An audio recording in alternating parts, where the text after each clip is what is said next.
It's funny, when you asked what was my failure, the one that was the most difficult to get over really was my athletic one.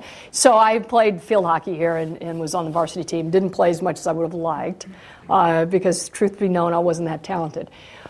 Having said that, it's taken me a long time to admit, but it's true. What I realized was that, and I realized at the time, and it's important about knowing your role. So in different times and different places, you either will carry the water or you'll be the star. And what's important is to do each one of those jobs very well. And so I knew what my role was, and it was to make the kids that were Olympians better. And so I did, and I worked hard, and I made sure that every practice, those kids didn't dog it, because they couldn't be shown up by someone who wasn't as good. And so I think that was a lesson that the athletics taught me. And then I founded the women's lacrosse program here, co-founded it. So, and that was a sport I actually could play better. So, and that where I was a little bit more a leader there, I had to learn how to lead in other ways in a sport that I was not as gifted at.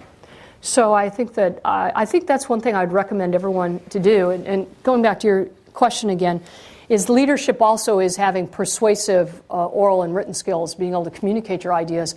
And I wish, one of the things I wish I would have done is written for the Stanford Daily or blog, or, you know, I was writing for a newspaper then. That's so 20th century.